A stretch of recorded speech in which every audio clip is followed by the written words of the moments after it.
السلام علیکم ورحمۃ اللہ وبرکاتہ۔ اشہد ان لا الہ الا اللہ وحدہ لا شریک لہ واشہد ان محمدا عبدہ ورسولہ اما بعد فاعوذ باللہ من الشیطان الرجیم۔ بسم اللہ الرحمن الرحیم۔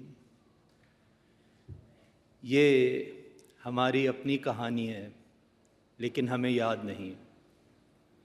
جب ہم اس دنیا میں آئے تھے بچے تھے، عاجز تھے، بھوک لگتی تھی تو چل کر ماں کے پاس نہیں جا سکتے تھے، اس لیے روتے تھے اور پھر ماں لپک کر ہم تک پہنچ جاتی تھی۔ اس تجربہ کے پیچھے ایک حساس سائنس ہے۔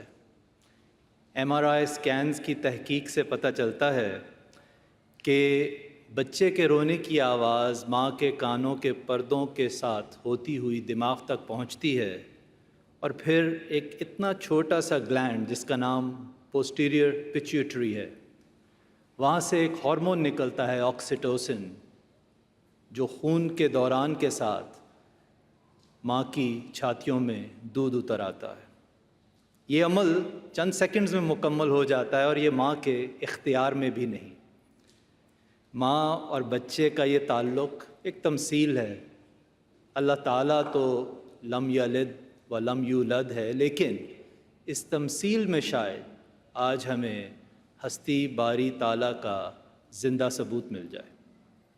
عموماً جب ہستی باری تعالیٰ کے دلائل کی بات ہوتی ہے تو ایسا محسوس ہوتا ہے جیسے کسی دہریے کو بحث میں ہرانا ہمارا مقصد ہے، لیکن اگر حضور انور اید اللہ تعالیٰ بنصر العزیز کے پچھلے 2 سال کی ورچوئل ملاقاتوں کو سنیں تو حضور اقدس بار بار فرما رہے ہیں کہ ہمیں پہلے اپنے بچوں کو سنبھالنا ہے تاکہ وہ ان دہریوں کے چنگل میں نہ آ جائیں۔ اس ارشاد کے تحت آج کی گفتگو اپنے بچوں اور اپنے بڑوں سے ہے، اور یہ گفتگو ہمیں قرآن شریف کی روشنی میں کرنا ہے۔ کوئی کہہ سکتا ہے کہ ہمارے دہریے دوست قرآن کی بات کو کیوں مانیں گے؟ ٹھیک ہے، لیکن ہم قرآن کو اس لیے پیش کرتے ہیں کہ یہ سائنسی تقاضوں پہ پورا اترتا ہے۔ یہ خدا کی طرح چھپی ہوئی چیز نہیں، اس کا مشاہدہ کیا جا سکتا ہے، اس کے دلائل کو تجربے سے گزارا جا سکتا ہے۔ 7ویں صدی کا قرآن آج بھی آپ استنبول کے ٹاپ کیپی محل میں جا کے ہاتھ میں تھاما جا سکتا ہے، اور کوئی دہریہ بھی یہ نہیں کہے گا کہ ہم نے پچھلے 500-600 سال کی سائنسی دریافتوں کو قرآن میں بعد میں داخل کر دیا ہے۔ دیکھیں، اسلام احمدیت کو سائنس سے یا سوالوں سے ڈر نہیں لگتا۔ ہم نے تو سائنس میں بہت ترقی کرنی ہے۔ خلیفۃ المسیح نے تو نوبل انعام کو کم از کم ہدف کے طور پہ مقرر فرمایا ہے، لیکن ہمیں پوری سائنس چاہیے، یہ آدھی سی متکبرانہ سائنس نہیں۔ اس لیے جیسے جیسے ہمارے بچے اسکولوں میں اپنی کلاسوں میں آگے جائیں، ہمارا فرض ہے، والدین کا فرض ہے کہ ہم انہیں یہ بتائیں کہ بہت سے سائنسی حقائق قرآن شریف 1400 سال پہلے بیان فرما چکا ہے۔ حضرت مسلم موعود رضی اللہ عنہ کے الفاظ میں ہم اپنے بچوں کو یہ بتائیں کہ قرآن خدا کا قول ہے اور سائنس خدا کا فعل۔ آپ میں سے کوئی پرائمری اسکول کے بچے ہوں گے، ہو سکتا ہے آپ پڑھ رہے ہوں کہ تقریباً 500 سال پہلے گیلیلیو، کپرنیکس، کیپلر جیسے سائنسدانوں نے یہ دریافت کیا تھا کہ زمین اور سورج ساکت نہیں بلکہ اپنے مدار میں گردش کر رہے ہیں۔ لیکن کیا ہمارے بچوں کو یہ بھی پتہ ہے کہ یہ حقیقت قرآن شریف نے 1400 سال پہلے بیان فرما دی؟ اللہ تعالیٰ سورہ انبیاء میں فرماتا ہے وہی ہے جس نے رات اور دن اور سورج اور چاند کو پیدا کیا، یہ سب اپنے اپنے مدار میں رواں دواں ہیں۔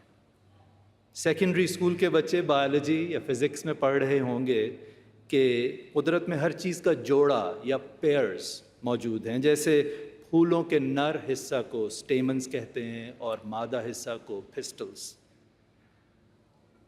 لیکن کیا ہم نے اپنے بچوں کو یہ بتایا ہے کہ سینکڑوں سال پہلے اللہ تعالیٰ نے سورہ یاسین میں فرمایا پاک ہے وہ ذات جس نے ہر قسم کے جوڑے پیدا کیے، اس میں سے بھی جس کو زمین اگاتی ہے اور خود ان کی جانوں میں سے بھی اور ان چیزوں میں سے بھی جن کو وہ نہیں جانتے۔ یہ آخری حصہ قابل غور ہے، ان چیزوں میں سے بھی جن کو وہ نہیں جانتے۔ جب یہ آیت نازل ہوئی تھی تو ہم نہیں جانتے تھے، دنیا نہیں جانتی تھی کہ میٹر یعنی مادہ کا جوڑا اینٹی میٹر ہے۔ پال ڈیراک نے 1933 میں اسے دریافت کر کے نوبل انعام حاصل کیا۔ دنیا نہیں جانتی تھی کہ ایک ایٹم کے اندر پروٹونز اور نیوٹرونز ہیں۔ رادرفورڈ اور شیڈوک نے 1919 اور 1932 میں انہیں دریافت کیا۔ دنیا نہیں جانتی تھی کہ ان پروٹونز اور نیوٹرونز کے اندر سب اٹامک پارٹیکلز ہیں جنہیں کوارکس کہتے ہیں۔ زیلمن اور سویگ نے 1964 میں کوارکس کو دریافت کیا۔ آپ سوچ سکتے ہیں کہ ایک ریت کے ذرے میں 45 کروڑ کوارکس کے جوڑے ہیں۔ دنیا نہیں جانتی تھی، مگر ان آیات کریمہ سے پتہ چلتا ہے کہ ہمارا خدا جانتا تھا۔ ایک طرف رادرفورڈ، ڈیراک، گیلیلیو، کپرنیکس، گیلمن، شیڈوک، ان جیسے لاکھوں پاؤنڈز کی لیبارٹریز میں کام کرنے والے نوبل انعام جیتنے والے سائنسدان، اور دوسری طرف عرب کے صحراؤں میں ایک امی رسول صلی اللہ علیہ وسلم جو لکھنا پڑھنا نہیں جانتا۔ اگر اس کائنات کا کوئی خالق نہیں، کوئی خدا نہیں، تو کس نے یہ سائنسی راز رسول اللہ صلی اللہ علیہ وسلم پہ کھول دی؟ اور اگر یہ محض اتفاق ہے تو ہمیں دوسری مذہبی کتابوں میں اس کثرت سے ایسے اتفاق کیوں نہیں ملتے؟ کالج جانے والے وہ بچے جو سمندروں کی سائنس پڑھ رہے ہیں، جسے ہم اوشناگرافی کہتے ہیں، وہ جانتے ہیں کہ سمندر کو 3 حصوں میں تقسیم کیا ہے سائنسدانوں نے۔ پہلی زون کو یوفوٹک زون کہتے ہیں جو پہلے 200 میٹر تک ہے، جہاں تک روشنی سرایت کرتی ہے۔ اگلی زون کو ڈسفوٹک زون کہتے ہیں جو 200 سے 1000 میٹر تک ہے، جہاں تھوڑی تھوڑی روشنی ہے۔ لیکن تیسری زون ایفوٹک زون میں مکمل اندھیرا ہے۔ اللہ تعالیٰ سورہ نور میں فرماتا ہے یا ان کے اعمال اندھیروں کی طرح ہیں جو گہرے سمندر میں ہوں، جس کو موج کے اوپر ایک اور موج نے ڈھانپ رکھا ہو۔ جب 2012 میں جیمز کیمرن بحر الکاہل کی تہہ تک گیا تو اس کا خیال تھا کہ وہ عجیب و غریب مچھلیاں دیکھے گا۔ اس نے کیا دیکھا؟ گھپ اندھیرا۔ ماہر تیراک بھی یہ بتاتے ہیں کہ سمندر کی گہرائیوں میں اتنا اندھیرا ہے کہ انسان کو اپنا ہاتھ نظر نہیں آتا۔ اللہ تعالیٰ سورہ نور ہی میں فرماتا ہے جب وہ اپنا ہاتھ نکالتا ہے تو اسے دیکھ نہیں سکتا۔ حضرت صلی اللہ علیہ وسلم نے سمندروں کا سفر نہیں کیا۔ اگر قرآن کریم خدا کا کلام نہیں تو اس امی رسول کو سمندروں کی تہوں میں چھپے اندھیرے کس نے دکھائے؟ اور کچھ چیزیں ایسی ہیں جن کے بارے میں سائنس کہتی ہے کہ ہم انہیں نہیں دیکھ سکتے، لیکن قرآن کہتا ہے تم انہیں دیکھو گے۔ اللہ تعالیٰ سورہ انبیاء میں فرماتا ہے اَوَلَمْ يَرَ الَّذِينَ كَفَرُوا أَنَّ السَّمَاوَاتِ وَالْأَرْضَ كَانَتَا رَتْقًا فَفَتَقْنَاهُمَا۔ کیا انہوں نے نہیں دیکھا جنہوں نے کفر کیا کہ آسمان اور زمین دونوں بند تھے، بس ہم نے انہیں کھول دیا؟ یہ آیت بگ بینگ اور بلیک ہولز کی پیشگوئی کرتی ہے، لیکن مزید غور کریں تو ایک لطیف نقطہ سمجھ میں آتا ہے۔ اللہ تعالیٰ فرما رہا ہے اَوَلَمْ يَرَ، کیا انہوں نے نہیں دیکھا؟ صرف 10 سال پہلے تک سائنسدانوں کا خیال تھا کہ بلیک ہولز کو نہیں دیکھا جا سکتا کیونکہ اس میں سے روشنی بھی باہر نہیں نکلتی۔ لیکن پھر 4 سال پہلے ایونٹ ہورائزن ٹیلیسکوپس کے ذریعے سائنسدانوں نے بلیک ہولز کو بھی دیکھ لیا، اور ان کی تصاویر نیشنل جیوگرافکس اور باقی رسالوں میں ہم سب نے بھی دیکھ لی۔ اولم یرا، کیا یہ سب دیکھ کر بھی ہم ہستی باری تعالیٰ کو ماننے سے انکار کر دیں؟ جس نے 1400 سال پہلے ان رازوں کی نشاندہی فرما دی تھی۔ دیکھیں، بچے جوان ہو جائیں، ان کی شادیاں ہو جائیں، اللہ انہیں اولاد سے نواز دے، تب بھی ہستی بارہ تعالیٰ کے قرآنی دلائل ان کی رہنمائی کرتے رہتے ہیں۔ اولاد نرینہ کی خواہش تو ایک فطری امر ہے، اس میں تو کوئی قباحت نہیں، لیکن ایسی ماؤں کو طعنے دینا، تکلیفیں دینا جنہیں اللہ تعالیٰ نے صرف بیٹیوں سے نوازا ہو، یہ تو ظلم ہے۔ لیکن 20ویں صدی کے شروع میں بہت سے سائنسی تجربات سے یہ ثابت ہو گیا کہ ہونے والے بچے کی جنس کا تعلق تو مرد کے جرثومے یا کروموزوم سے ہے، عورت کا تو اس میں کوئی دخل ہی نہیں۔ مغربی دنیا کے لیے یہ ایک حیران کن سائنسی انکشاف تھا، لیکن قرآن تو 1400 سال سے ان مظلوم ماؤں کے حق میں کھڑا تھا۔ اللہ تعالیٰ سورہ نجم میں فرماتا ہے، اسی نے نطفہ سے نر اور مادہ کو پیدا کیا۔ بیٹیوں، بہوؤں، ماؤں پر ظلم کرنے والے یہ سوچ لیں کہ ایک دن اس خدا کو حساب دینا ہے۔ بہت سی مثالیں ہیں جہاں اللہ تعالیٰ نے کوئی بات قرآن شریف میں بیان کی اور سائنس نے سینکڑوں سال بعد اسے دریافت کیا۔ پہاڑ ساکت نہیں بلکہ بادروں کی طرح چل رہے ہیں، سورہ نمل۔ ہم نے پانی سے ہر چیز کو زندہ چیز کو پیدا کیا، سورہ انبیاء۔ جلد سب سے زیادہ درد کو محسوس کرتی ہے، سورہ نساء۔ جنینیت یا ایمبریولوجی کی تفصیل، سورہ مومنون۔ جینیٹک انجینئرنگ، سورہ نساء۔ کشش ثقل، سورہ رعد۔ ایسڈ رین، سورہ واقعہ۔ واٹر سائیکل، سورہ زاریات۔ اور کئی آیات ہیں جو نظریہ ارتقاء یا ایوولوشن کی جزوی تائید کرتی ہیں۔ قرآن شریف نے تو ہستی باری تعالیٰ کے دلائل کا انبار لگا دیا ہے۔ ہستی باری تعالیٰ کے دلائل تو پھیلا دیے ہیں قرآن نے، آسمانوں میں بھی اور سمندروں کی تہوں میں بھی، چاند اور سورج میں بھی اور ریت کے ذروں میں بھی۔ ہستی باری تعالیٰ کی دلیل تو ہر وہ احمدی ہے آپ میں سے جس نے قبولیت دعا کا ذاتی تجربہ کیا ہے۔ ہستی باری تعالیٰ کا ثبوت تو یہ جماعت ہے، ہر نبی کی جماعت ہے، جو ایک بچے کی طرح کمزور ہوتے ہوئے دنیا کی سب طاقتوں کو ہرا دیتی ہے۔ صرف دیکھنے والی آنکھ چاہیے۔ خدا کے ثبوت تو ہر طرف ہیں۔ اللہ تعالیٰ سورہ حدید میں فرماتا ہے، وَهُوَ مَعَكُمْ أَيْنَمَا كُنْتُمْ، وہ تمہارے ساتھ ہوتا ہے جہاں کہیں بھی تم ہو۔ لیکن تقریباً 25 سال کی دنیاوی تعلیم کے بعد افسوس ہے کہ ہم بڑے ہو جاتے ہیں، یا شاید ہماری انا بڑی ہو جاتی ہے، جس کی طرف کل خلیفۃ المسیح نے ہمیں افتتاحی خطاب میں توجہ دلائی۔ بچوں کی طرح رونے کی بجائے ہم کچھ بڑوں کی طرح بحث کرنے لگتے ہیں، اور کچھ نوجوان عادی سی سائنس پڑھ کر سمجھتے ہیں کہ اب انہیں اپنے حقیقی خالق کی ضرورت نہیں رہی۔ اس کے بارے میں کوانٹم فزکس کا ایک بانی ورنر ہائزنبرگ کہتا ہے، سائنس کے گلاس سے پہلا گھونٹ پیتے ہی آپ بحریہ ہو جائیں گے، لیکن اسی گلاس کے پیندے میں خدا آپ کا انتظار کر رہا ہے۔ سائنس کے گلاس سے پہلا گھونٹ پی کر کچھ لوگ سوال کرتے ہیں کہ کائنات خدا نے بنائی تو پھر وہ خدا کہاں ہے؟ سائنسی تجربات کی طرح ہمیں نظر کیوں نہیں آتا؟ یہ تو ایسے ہی ہے جیسے ماں کے پیٹ میں ایک بچہ یہ سوال کرے کہ میری ماں کہاں ہے، نظر کیوں نہیں آتی؟ حالانکہ ماں تو ہر طرف ہے۔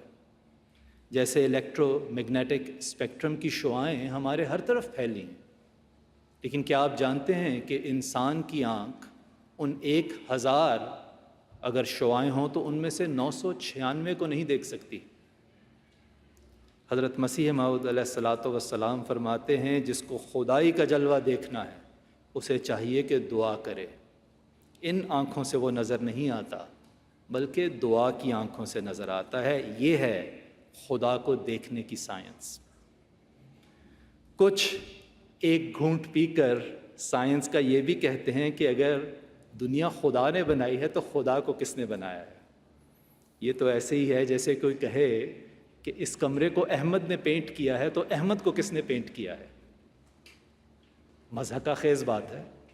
اسے کیٹیگری مسٹیک کہتے ہیں، یعنی کسی چیز کو غلط زمرے میں پرکھنا۔ خدا ہماری طرح مادہ سے نہیں بنا، لطیف الخبیر ہے۔ اس عظیم روحانی اسرار کو ہم ایک تنگ سے سائنسی دائرے میں سمجھ تو نہیں سکتے۔ بات یہ ہے کہ کچھ نوجوان دہریت کی طرف اس لیے بھی جاتے ہیں کیونکہ انہیں لگتا ہے کہ اس میں آزادی ہے، نہ نماز کی ضرورت، نہ قرآن کی حاجت، نہ پردے کی فکر، نہ شراب کی، جو چاہو کرو۔ اور وہ سوچتے ہیں کہ میں کسی نہ دیکھی ہستی کی غلامی کیوں کروں، میں تو آزاد ہوں۔ اچھا، آپ آزاد ہیں؟ ہستی باری تعالیٰ کے منکرین تو بدترین سب سے بڑے غلام ہیں۔ اگر سوچیں تو فیس بک لائکس کے غلام، یوٹیوب ویوز کے غلام، ری ٹویٹس کے غلام، مال کی ہوس کے غلام، باس کی خوشامد کے غلام، اپنے ہی نفس کے غلام، فلمی اداکاروں کے، فن پاروں کے، گلوکاروں کے غلام۔ جیسے حضرت خلیفۃ المسیح الرابع رحمہ اللہ نے 27 برس پہلے جلسہ سالانہ برطانیہ ہی میں فرمایا تھا، وہ انسان جس نے کسی نہ کسی کو ضرور پوجنا ہے، جب وہ خدا کو نہیں پوجتا تو اس کے محبوب ذلیل سے ذلیل تر ہو جاتے ہیں۔ خدا پر حق الیقین رکھنے والے ان مصنوعی خداؤں سے تو آزاد رہتے ہیں۔ دنیاوی سائنسی دلائل سے ہم خدا کو سمجھ تو سکتے ہیں، لیکن گلاس کے پیندے تک پہنچنے کے لیے، خدا کا مشاہدہ کرنے کے لیے، خدا ہے، اس مقام تک پہنچنے کے لیے ہمیں دعا کی سائنس کی ضرورت ہے۔ جی آپ نے ٹھیک سنا، دعا کی سائنس۔ کیونکہ حضرت مسیح موعود علیہ الصلاۃ والسلام نے جیسے دعاؤں کے لاتعداد معجزے دکھائے ہیں وہ کسی سائنس سے کم نہیں۔ دیکھیں، سائنس نام ہے مشاہدے کا، تجربے کا اور نتیجے کا، اور صحابہ احمدیت نے حضرت مسیح موعود علیہ الصلاۃ والسلام کی قبولیت دعا کے بے شمار مشاہدے اور تجربے کیے۔ ایک دفعہ حیدرآباد دکن سے ایک لڑکا عبد الکریم قادیان پڑھنے کے لیے آیا۔ جب اسے پاگل کتے نے کاٹ لیا تو عبد الکریم کو ریبیز ہو گئی۔ قادیان سے 300 کلومیٹر دور کسولی میں ایک بڑا مشہور ریبیز کا ہسپتال تھا جس کا نام تھا پیسچر سینٹر، وہاں اس کو بھجوایا گیا علاج کے لیے۔ واپس آنے پر عبد الکریم میں ریبیز کی علامات ظاہر ہو گئیں۔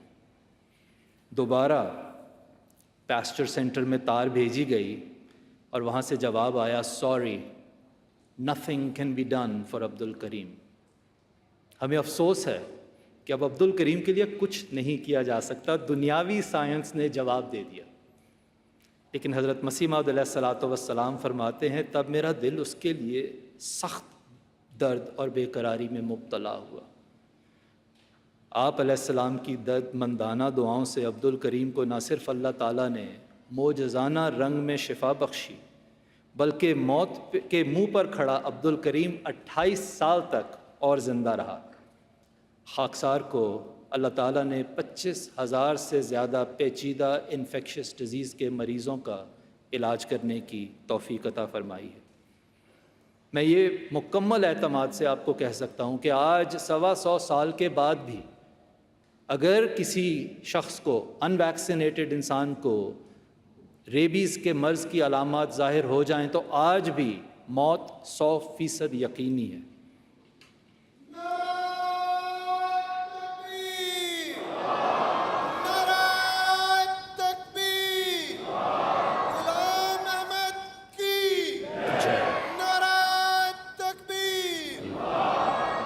جن صحابہ نے عبد الکریم کی معجزانہ شفا کا مشاہدہ کیا ہوگا، آپ سمجھتے ہیں ان کو ہستی باری تعالیٰ کے بارے میں کسی اور دلیل کی ضرورت رہ گئی ہوگی؟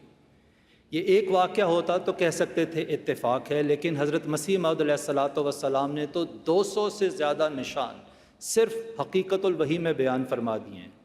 آپ اس کے بارے میں ایک پرشوکت چیلنج دیتے ہوئے فرماتے ہیں، اگر کوئی چالاکی اور گستاخی سے اس معجزے میں میرا مقابلہ کرے، اور یہ مقابلہ ایسی صورت سے کیا جائے، مثلاً قرآن اندازی سے 20 مریض میرے حوالے کیے جائیں اور 20 اس کے حوالے کیے جائیں، تو خدا تعالیٰ ان بیماروں کو جو میرے حصے میں آئیں شفا یابی میں صریح طور پر فریق ثانی کے بیماروں سے زیادہ رکھے گا، اور یہ نمایاں معجزہ ہوگا۔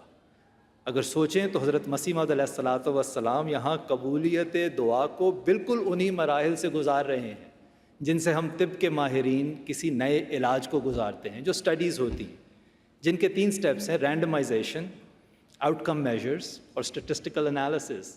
یہی مسیح موعود علیہ الصلاۃ والسلام بیان فرما رہے ہیں، لیکن فرق یہ ہے کہ دنیا کی سائنس پر عمل کرنے سے صرف شفا ملتی ہے، لیکن اس سائنس پر عمل کرنے سے زندہ خدا بھی ملتا ہے۔ یہ دعا کی سائنس ایسی قابل اعتماد ہے کہ آپ کے غلاموں کو بھی زندہ خدا کا تجربہ ہوا۔ حضرت مسلم موعود رضی اللہ عنہ کے زمانے میں ایک احمدی بزرگ تھے جو اپنی روزانہ کی آمدن سے اپنی ضرورتوں کے لیے ایک اٹھنی رکھ لیا کرتے تھے اور باقی کی ساری رقم چندے میں بھجوا دیتے تھے۔ ایک دن انہیں 300 روپے موصول ہوئے۔ انہوں نے سوچا رقم کچھ زیادہ ہے، کیوں نہ 6 مہینے کی ضرورتوں کے لیے 90 روپے آج ہی رکھ لوں تاکہ آسانی رہے گی۔ اس دن لوگ کہتے ہیں کہ جب وہ مسجد سے ظہر کی نماز پڑھ کے فارغ ہوئے تو فوراً گھر چل دیے، جو ان کا معمول نہیں تھا۔ کسی نے پوچھا ایسی کیا جلدی ہے؟ وہ کہتے ہیں مجھے ابھی نماز میں آواز آئی، ہن میں 6 مہینے لئی تیرا رب نہیں رہا، اور کہتے ہیں میں اسی وقت گھر جا کے اپنی ایک اٹھنی رکھوں گا اور باقی کے سارے پیسے چندے میں بھیج دوں گا۔ دور کیوں جائیں، دور کیوں جائیں؟ انشاءاللہ کل آپ اور میں یہاں عالمی بیت میں حضرت خلیفۃ المسیح کے ہاتھ پہ خدا کی ایک زندہ دلیل نہیں دیکھ لیں گے؟ ہمیں اپنے بچوں کو بتانا ہے کہ دہریت کا راستہ سائنس کا راستہ نہیں، تکبر کا راستہ ہے۔ اسی تکبر کی طرف تو اشارہ کرتے ہوئے حضرت خلیفۃ المسیح اید اللہ تعالیٰ بنصر العزیز نے فرمایا کہ جب حضور نے رچرڈ ڈاکنز کو قرآن شریف کی 5 والیوم کامنٹری اور فلاسفی آف ٹیچنگز آف اسلام بھجوائی تو اس نے کہا آپ میری کتابیں پڑھیں، مجھے آپ کی کتابوں کی ضرورت نہیں۔ Richard Dawkins, Sam Harris, Christopher Hitchen جیسے نام نہاد فلاسفر سائنس کے گلاس سے چند گھونٹ پی کر اپنے تکبر اور شیخیوں کو عقل کا نام دیتے ہیں۔ ان کے لیے تو حضرت مسیح موعود علیہ الصلاۃ والسلام نے فرمایا تھا آواز آ رہی ہے یہ فونوگراف سے، ڈھونڈو خدا کو دل سے نہ لاف و گزاف سے۔ سائنس کے گلاس کے پیندے تک کا سفر ایک لمبا سفر ہے۔ تحقیق سے پتہ چلتا ہے کہ ایک بڑی سائنسی پیش رفت کے لیے آج کل ایک اچھے سائنسدان کو 20-25 سال صرف کرنے پڑتے ہیں۔ اسی طرح ہم اور ہمارے بچے بھی 20-25 سال کالجوں، اسکولوں، یونیورسٹیز میں جان مارتے ہیں۔ آج دعا کی سائنس کی اعلیٰ ترین یونیورسٹی خلافت ہے۔ سوال یہ ہے کہ کیا ہم نے 20 سے 25 سال اتنی ہی محنت اور سچائی سے اس یونیورسٹی کی خدمت بھی کی ہے؟ اس یونیورسٹی سے استفادہ کیا ہے؟ کیا ہماری یہ توقع جائز ہے کہ ایک ڈگری پانے کے لیے تو ہم اور ہمارے بچے 25 سال محنت کریں، لیکن زندہ خدا کو پانے کے لیے ہم 25 دن بھی رو رو کر دعائیں نہ کریں؟ حضرت مسیح موعود علیہ الصلاۃ والسلام فرماتے ہیں اللہ تعالیٰ کے فضل و کرم کا دودھ بھی ایک گریا کو چاہتا ہے، رونے اور آہ و زاری کو چاہتا ہے، اس لیے اس کے حضور رونے والی آنکھ پیش کرنی چاہیے۔ وہ عظیم نبی صلی اللہ علیہ وسلم جو پیدا ہوا تو ایک یتیم تھا، جس کی ماں 6 سال میں اسے چھوڑ گئی۔ اس نے غار ہیرا کی تاریکی میں کس کرب سے دعائیں کی ہوں گی، کس دل سے خدا کو ڈھونڈا ہوگا کہ خدا خود اس تک پہنچ گیا۔ بہت سال بعد بھی جب حضرت عبداللہ بن الاشخیر فرماتے ہیں میں نے رسول اللہ صلی اللہ علیہ وسلم کو دیکھا جب وہ نماز پڑھ رہے تھے، ان کی چھاتی سے رونے کی وجہ سے ایسی آواز آ رہی تھی جیسے کیتلی میں پانی ابل رہا ہو۔ آپ کے غلام صادق نے بھی دل ہی سے خدا کو ڈھونڈا۔ ایک صحابی لکھتے ہیں کہ طاعون کے دنوں میں ایک رات میں نے حضرت مسیح موعود علیہ الصلاۃ والسلام کو سجدہ ریز اس طرح گڑ گڑاتے ہوئے دیکھا جیسے ہنڈیا ابل رہی ہو۔ قریب ہو کر میں نے سنا تو آپ دعا کر رہے تھے کہ اے اللہ اس عذاب سے دنیا کو بچا لے۔ اب کرنا کیا ہے؟ دیکھیں، باتوں سے تو کچھ نہیں فائدہ ہوگا، تقریریں تو بے معنی ہیں اگر ہم ان رستوں پہ نہ چلیں جو حضرت خلیفۃ المسیح نے ہمارے لیے معین فرمائے۔ پہلا کام تو یہ ہے، دو کام کرنے۔ پہلا کام تو یہ ہے کہ ہماری عمر کتنی ہی بڑی ہو جائے، خدا کے حضور ہمیں اسی کمزور عاجز بچے کی طرح حاضر ہونا ہے، اپنی کہانی یاد کرنی ہے، بھولنی نہیں۔ جب بچپن میں بھوک لگتی تھی تو ہم ماں پر شک تو نہیں کرتے تھے، بحث تو نہیں کرتے تھے، اس کی موجودگی کا انکار نہیں کرتے تھے، اور زیادہ روتے تھے اور اونچا روتے تھے۔ ہمارے پاس ماں تک پہنچنے کی طاقت نہیں تھی، لیکن ماں ہماری چیخیں سن کر ہم تک پہنچ جاتی تھی، اور اتنا سا تھا ماں کی رحمت کا منبع، پوسٹیریئر پیچیٹری۔ اللہ تعالیٰ کی رحمت لامتناہی ہے، اور وہ فرماتا ہے لا تدرکہ الابصار وہو یدرک الابصار۔ نظریں اس تک نہیں پہنچ سکتی، لیکن وہ نظروں تک پہنچتا ہے۔ نمازوں میں رو رو کر دعائیں مانگنی ہیں، ضرورت پڑنے پر خود استخارہ بھی کرنا ہے، کیونکہ حضرت مسیح موعود علیہ الصلوۃ والسلام فرماتے ہیں قبولیت دعا ہستی باری تعالیٰ کی زبردست دلیل ہے۔ کالج کی سائنس پر جتنا وقت ہم دیتے ہیں، دعا کی سائنس پر بھی دیں، ہستی باری تعالیٰ کے سارے سوال حل ہو جائیں۔ اور دوسرا کام یہ ہے کہ اپنے نمونے سے دنیاوی علم کے ساتھ ساتھ اپنے بچوں کو نماز اور قرآن کی طرف بلانا ہے۔ بچوں، اس کرکٹ میچ سے پہلے نماز پڑھ لیتے ہیں، اچھا اس نیٹ فلکس شو کو شروع کرنے سے پہلے قرآن کی تلاوت کر لو۔ یاد رکھیں کہ عیسائیت سے دہریہ ہونے والوں میں اور اسلام سے دہریہ ہونے والوں میں ایک بڑا واضح فرق ہے۔ عیسائی جب بائبل کو غور سے پڑھتے ہیں تو دہریت کی طرف چلے جاتے ہیں، مسلمان جب قرآن کو غور سے نہیں پڑھتے تو دہریت کی طرف چلے جاتے ہیں۔ حضرت مسیح موعود علیہ الصلوۃ والسلام فرماتے ہیں سائنس 1000 ترقی کر لے، قرآن پر غالب نہیں آ سکتی۔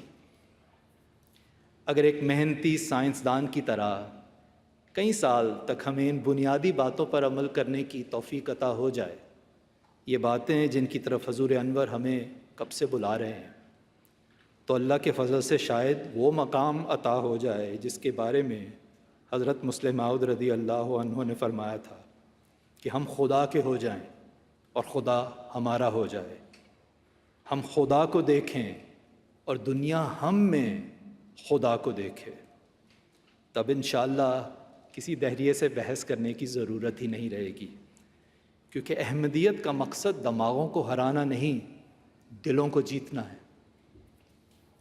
یہ راستہ لمبا ہے، یہ راہ تنگ ہے، پہ یہی ایک راہ ہے، ہم نے مایوس نہیں ہونا۔ اس لیے اب حضرت مسیح موعود علیہ الصلوۃ والسلام کے پر امید الفاظ سے اس گفتگو کو مکمل کرتے ہیں۔